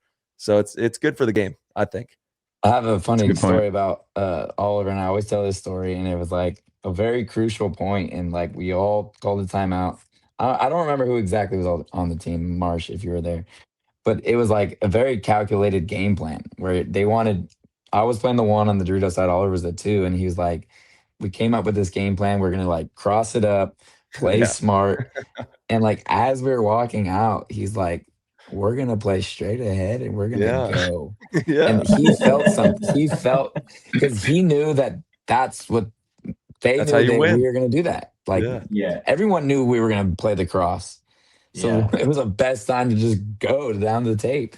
And we went and we won, and nobody said a thing. So they're like, You better win when you do that. That's all I yes, gotta but say. nobody cried about us not doing the game plan. No one, Yeah. So it was like, yeah, obviously you better win, but You better win. Mhm. But Yeah, no, it's you're gotta- right. You're right. There's like tiers, and I think sometimes we got to be careful on these shows because divisional players will listen to this stuff and they're like, Yeah, that's okay, bet. My coach is going to tell me this. Well, hell no, I'm going to the snake, and then you get shot. There's levels of like learning how to do everything basically. I don't want to say the correct way, but I guess the way that you're supposed to or should. time and place, yeah. Where the Highest percentages are probability. in your favor, highest probability, exactly. And only when you really master that, then you can start manipulating the rules. Then you can start understanding, like, okay, I know who I'm playing against. I know they know the probabilities. So now I got to try to play the mind games of that. And there's levels to it, right? And certainly, obviously, Oliver, yourself, at that time, and certainly now, like, when you can. And you're not always right, too. Like, we take those gambles all the time. There's times where I'm like, okay, I know that he thinks I should be doing this, so I am going to do that, but he probably knows that I'm going to do that because I think that, so I'm going to try this. And then it doesn't work. And you're like, okay, I overthought that, or like, or underthought it, whatever it is. It doesn't always work, but these are the mind games of sports. And that's actually why it's so fascinating. And paintball, there's just millions of them, nonstop, and it's always evolving, and the meta is always changing, and the field is always changing. So it like redevelops every single event, which is the coolest part of our sport. It really is. I love that part of our game, to where every event it's a new puzzle, and that meta just continuously changes, and how you're supposed to play situations and what spots to get. All it just is brand new every single time. Yeah, that's truly that's one of the best parts of the game is the puzzles, man. Yeah, no doubt. I feel like the scouting, I don't know, is just gotten a little better, and like it's this funny feeling to like even all the way across the board, teams. I don't know, they're just having another coach or whatever it is. So it's funny because it's adding another layer after all these years, and you're trying to figure out how to like line up at 2 seconds and then switch. But sometimes because people you stand and then you go into your next thing, so they're already preloading the guess. So like I was starting to just wait till they said something, and then I'm like, and then switch. 100%. Yeah. And then they're like, hey, no, wait. 100%. I've said that for a while. And like the best thing to do is like you line up, and then at 3 seconds or even 4 seconds, you switch, because then they see your switch, then they call it, and you're like, oh no, I'll go back to this. This is what I'm doing. Go back. Yeah, it's again, yeah, mind games, and it all depends on like the team that you're playing against. This event was cool because you could, well, actually not cool. I prefer to be able to see the start gate because it avoids all that. Like as a shooter, I love being able to see exactly what's happening because then I can trust my own instinct. Yeah, you want to make the read. You don't want someone making it for you. Exactly. Sure. But this event, you had to like trust the sideline. You couldn't see anything. So like the game was starting and you're completely blind, which was a whole nother element to the game, which made the field really difficult. Like it was, you kind of had no idea what was going to happen. Yeah, that's all part of the game. The mind games. It is. I'm glad there wasn't. I thought there was going to be way more car crashes around the edges of the wall. Nobody speared each other. Yeah, it was good. Yeah, it was good. It worked out. Okay, Mark Paris wants to know, after JC got a major and forced you guys to play with 3, what is the process like to keep everyone composed? A lot of teams go off the rails in moments like that. Did this happen in the finals? Mm-hmm. Yeah. Oh shit. Okay, like I said, I didn't get to see the whole. I got clips. I had still shots. So yeah, that's a great question because absolutely that could be a defining moment. I didn't know. So you guys had to start a point with 3. Yeah, which is basically a 2-point swing, like with those. Brutal. So, and that led us to that down 3 points. But I mean, just like different layouts and like Tyler was saying, different situations leading up to the event, it's like you're not going to be great at it all the time, but hopefully you get better at it. And, we've luckily gone through that as a group quite a few times already at this point. And I think that the way that we absorbed it came from having to absorb it and learning how to do it in a better way. And, we put some guys out there that were like, hopefully get it. If not, but there's not really pressure. You're giving us an extra break. And we were very well aware of the benefits versus the negatives that came from it. I think that we focused a little bit more on what we can get out of it versus what we lost from it. Mm-hmm.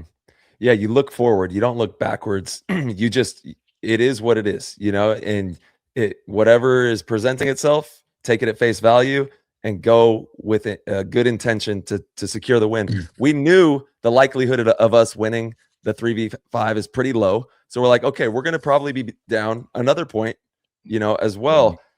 We lost 2 there. So then a mantra started. We're like, okay, we need 3. And then we're like, we need 3. That's the goal. Go get this 1. We need 3. Dalton goes out there, gets us 1 right there. Yeah, boy, let's go. And then he's counting on his fingers. You could see him on YouTube right now. And once he did that, we're like, okay, one more. And it became this infectious kind of mantra where it gives you a destination and a purpose, as opposed to letting that moment derail you, like you said in the question. And, you get pissed off. And now where's your energy at? You've just wasted all your energy. You've applied that same energy that you could have applied to winning to losing. And it's just a simple shift of like setting the rails in the right way. Which way are we going? We're going this way. This is what we got to do. This is what we're going to do. This is how we do it. We get 1 more. And it takes all the players stepping up in big moments and being present for that. But that's exactly what the guys did, I think that's the word, Tyler, present, because I think that like once you think about 3 points, all of the things that you have to do, all of the actions you have to take to get that is a big number. So if you're focusing on the 3 points, you're already split from your present. And so it's like you play the ball as it lies, as Dalton likes to say, because he's really great at golf. But you know what I mean? Like you can only play that next point. And so like, yes, you might need to win 3 points, but you've got to throw that away and just be in that next point. And I think that's really where that came from. I think we did a good job with that. And the penalties were flying all weekend. So for me to sit back and tell JC that he's the problem when I already got 2 or 3, everyone had their share. So I think those 3-on-5, I look at them as an opportunity because you're like, okay, it already is what it is. But I'll tell you what, if we win this 3-on-5, it breaks the other team. It breaks them. And if we don't, let's just lose it quick and then on to the next, So it's like almost in a weird way, a win-win if you approach it with the right mindset, Man, I've been a part of a lot of 3-on-5 wins, in those penalty points. And they really are defining moments if you can pull it off. It's not easy to do, but if you can, especially on Sunday, like it kind of breaks the other team. They're like, how did we lose that? We should have won that. It's a momentum shifter for sure. So it's like, okay, we have an opportunity in this match. Instead of, oh, we're screwed because now it's a 2-point swing. It's like there's actually an opportunity here to do something very special. And if we win this, it can turn the tide. And if we don't, fine, we'll just reset and try to get the points back. We're going to go into the penalties. Yeah. Did you hear that, Rest? Marcelo doesn't agree with the penalties. I just think the talking penalties are silly. Because they're not consistent, and they're never going to be consistent because I got one for pointing. That is the definition, though. But listen. Yeah. The ref is on the outside. I'm shooting inside. He can't see the right side of his body. This guy has a huge hit on him. I'm like, no. The guy has a huge hit on him right there, bro. And but hey, it is what it is. I got the penalty. I think those are very lame. Play on player. I know how this thing goes too. Dave got one in the finals. Dave got one in the finals. Yeah. This isn't the ref's fault. It's the rules that they're told to enforce. Right. So I'm just saying there was no ref looking. There's no. I hear you. Yeah, I hear you. I'm just speaking in general, though, right? It's hard, I'm just speaking in general. Like, they came to us all on Sunday and we're like, we're giving talking penalties. And it's like, okay, so if there's any animation after a point, after a trade, after a move, you're going to get penalties for that. Matty says it best. He like defends it over and over on the webcast. Like he, totally disagrees with that. I do too. You watch the NFL, you watch the NBA, like players are getting in the ref's face, like saying curse words and they won't throw a flag. It's like, okay, calm down. We get you're animated. We play a sport where we're shooting things at each other. The adrenaline is very high. Emotions are high. And you want to contain that. I don't think that's the move. And to be fair, I don't think pointing and all that, you're not giving away positions. Like if action happens on a side, which is typically where that penalty would be thrown, everyone already knows that there's players right there. You already know that there's like shit going down right there. You're not giving away someone's position. So I don't know. And a reason I don't like it is because a minor is such a massive infraction. Like these penalties aren't small, a little like offsides penalty where it's, 10 yards back.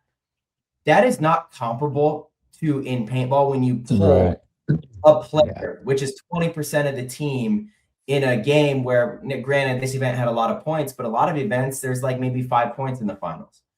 So if you throw away one of the points because of something like that, it's a big deal. So I think maybe a talking penalty should just be a personal penalty where the guy can't play like a point or something. I don't know. That's not a bad compromise, but I just don't think you should have them. Like, I think it has to be so egregious. Like, I don't know. Like, obviously they need to have a black and white line to where it either is or it isn't a penalty. But that's the thing, is it's just not consistent. Like some people get away with it, some don't. And it changes the game so much. And it's like, why? Like, unless somebody is saying, Tyler, he's right here, like, let there be emotion. Let there be people getting in each other's face. I think this is one of the more exciting years in paintball simply because our rivalry, Mouse has been a huge villain. He's been loud and chirpy. J-Rab got very chirpy at this last event after they beat us. The fans want to see that.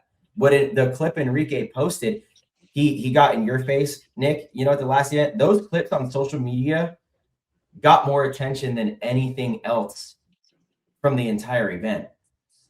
Good or bad, that's what we want, right? Like we want these interactions.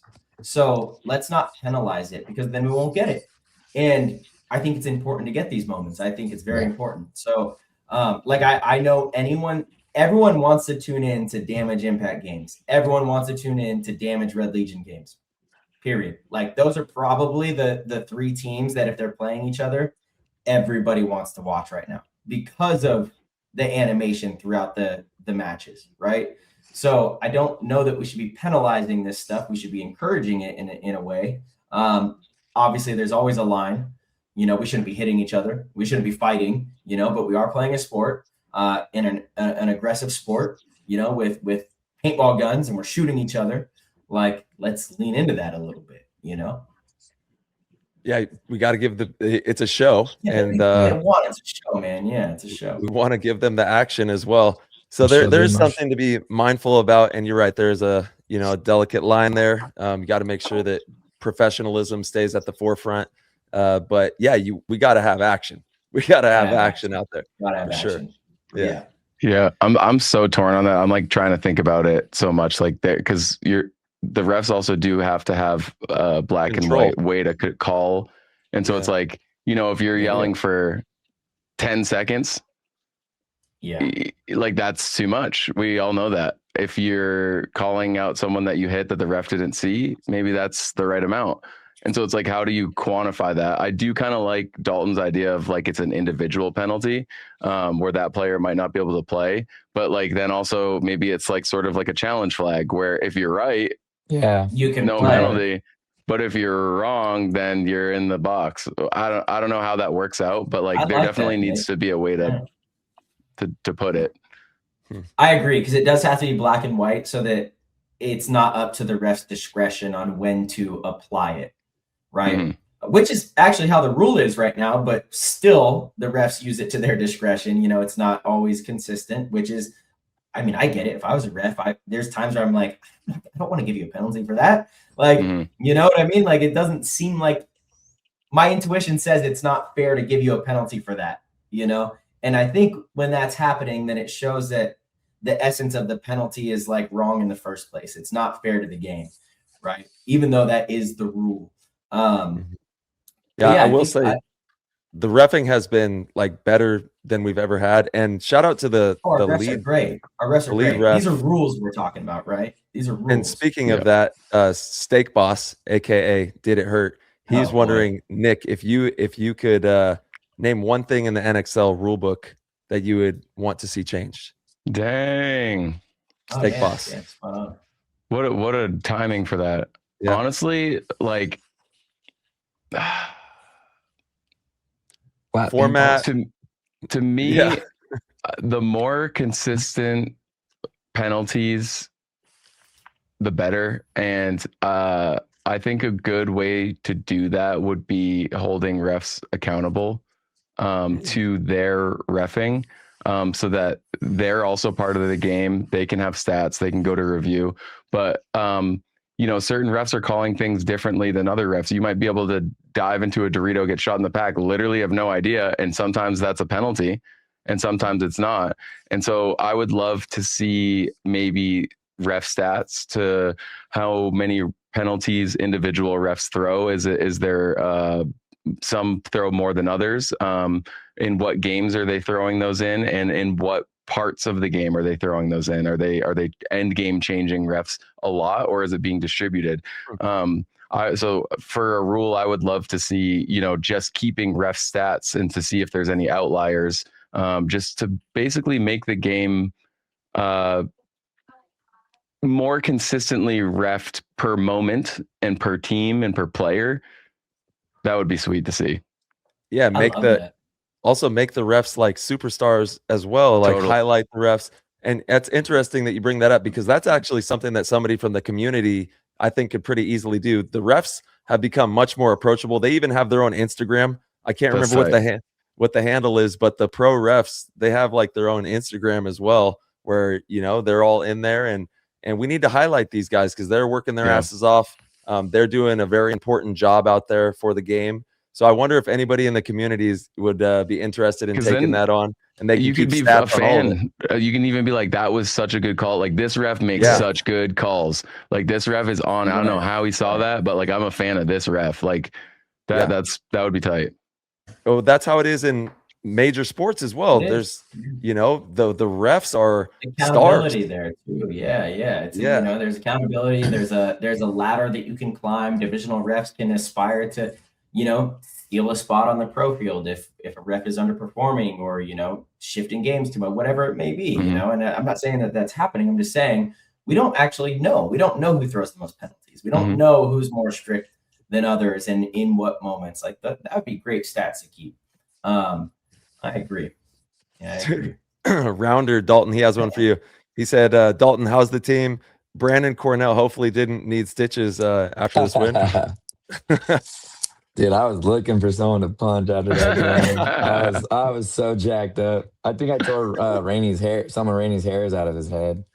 But yeah, I kept it low That little key. clip of you jumping off of the coach's yeah. station Dude, that fired me up. You I were so jumped pumped. I jumped up to the coaching station and for a second, because I was on the bottom and I couldn't see Nick. And I'm like, where did Nick go? And I'm like, not even knowing this, I jumped up there and I see his stupid head in the snake.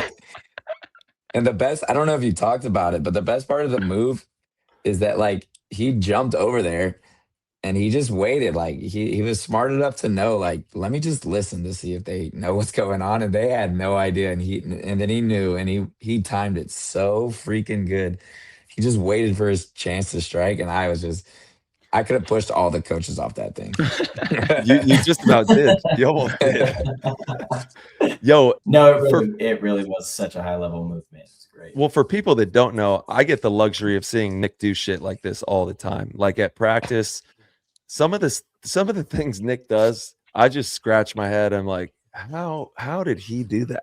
You know, and it's a very high level IQ processing that's going on too. It's like very calculated, like we were talking about earlier on the show, and it's thought through. These are well thought through, planned out plays, and it's so cool, you know, for the community, everybody that's able to see that highlighted in the biggest moment of the tournament.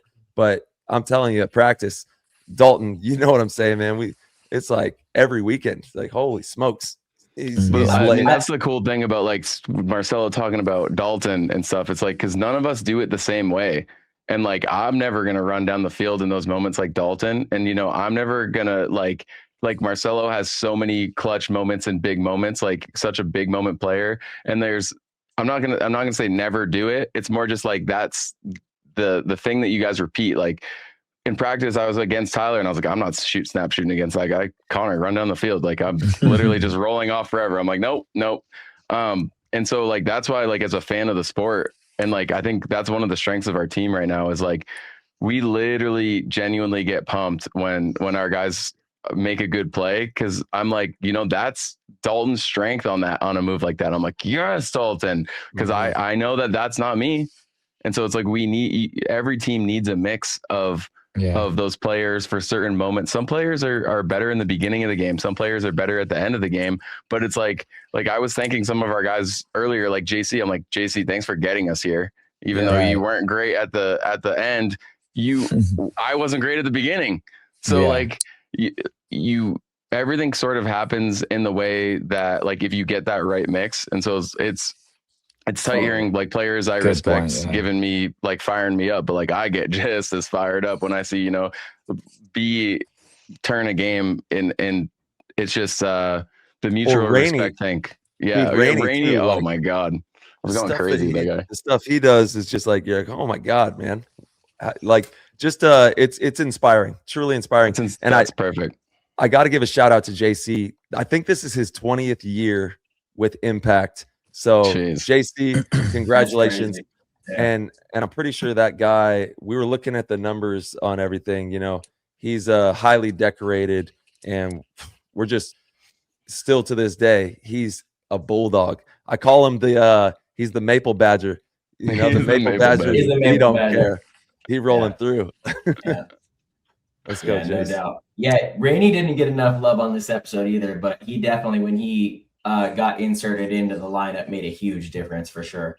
Rainey was in his bag this weekend. Yeah, he clutched up on a couple of different things. Of course. I mean, and off the field too. Well, of course, he brings so much value in so many different ways. Rainey's one of those guys, like he's a winner, right? So he knows like there's so many different ways you can contribute to a win. It's not just how you perform on the field. There's so many different ways. Absolutely. And he's the type that will do everything. Like everything, if you need a certain sock, he'll make sure you have that sock.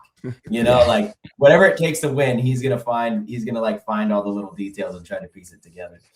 Well, fellas, what's everyone got on the agenda from now until the next event? We've got this is kind of like the mid-season, off-season, if you will, but you know, we're still in the flow of stuff. What are you guys all doing? What do you got, Dalt? Well, I'm looking forward to JC's wedding coming up in August. So Nick will be at that. I don't know, some river trips. Enjoying this hot summer heat, baby. You going down to the river? Oh, damn. No, like in like a few weeks. But gonna catch- 4th of July is coming up, so yeah. You doing fishing? You a fisherman? No? No. What are you guys Just- doing for 4th? You going to house it? Just a pool party here, and then they have a fireworks show in the community. Nice. Nick, you're going camping, right, Nick? Yep. It's like not quite camping.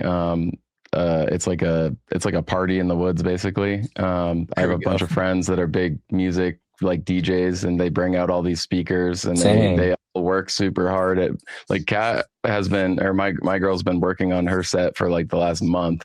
And so they basically all try to impress each other with sweet music for 3 days. So that'll be fun. But like one day, you know what I'm looking forward to is when I can just sleep. That'd be sweet. I would love that. I don't know when that's going to be, but like my sister's visiting, my family's in town, and you know, like I'm trying to give as much as I can to every moment. But one day Dalton will sleep. It'll be nice. Bro, I gotta go mow the grass right now. I bet you do, big dog. You better get your ass out there. It's hot. I'm going out to Chicago actually, to Badlands in a couple weeks. So I'll see everybody out in Chicago doing an event out there. And then we got Dub C coming up like the week after that. I'm going to enjoy the 4th of July. We have a really cool big park that they light off fireworks. So me and the kids and the wife, we sit in the back of the truck and make popcorn and bring snacks and just watch the fireworks and hang out. So really looking forward to that. And then just continuing to work through August. You know, I got a lot of free time, and I like to use my free time to press into the next event. So I'm looking forward to having a lot of time in August. Let's go beat Marcelo at golf too. We got it. Dude, he's getting good. He's getting good. I could tell. We'll see, guys. We'll see. I would love if you guys came and played some golf, or if I come out there, we find a middle ground. We could bring the ladies. I know. Hey, no practicing before I come out and play. Zero practice. It's literally impossible. I mean, I played it. Crazy. So I woke up at like 4:30 this morning, 5 o'clock. I couldn't sleep, and so Sahar and I went and played 9 holes at like 6:30 in the morning. So I couldn't sleep. I went to bed at like 12:30. Woke up, was exhausted. I'm like, let's go to the golf course. There's one like 15 minutes away, so we went and played 9 holes. It is so nice, man. It's calming. Yeah, dude, it really is. It really is. There's like been so many lessons. I think it's helping me become a better paintball player. I really do. I know it sounds crazy. If you don't know golf, you probably don't understand it. But like, I genuinely think that's not crazy at all. Yeah, like I genuinely think that it's been a great thing for me. So yeah, shoot. The next couple weeks, we're going to Maui next week. Gonna have a little vacation. We're gonna play some golf out there too. That's gonna be nice. And then just paintball and get ready for the next event. I think the next paintball event we have is actually Team USA. Yeah, that'll be before the Texas event. So we'll have Team USA practice in Boston. Then we'll be out in France getting ready for that.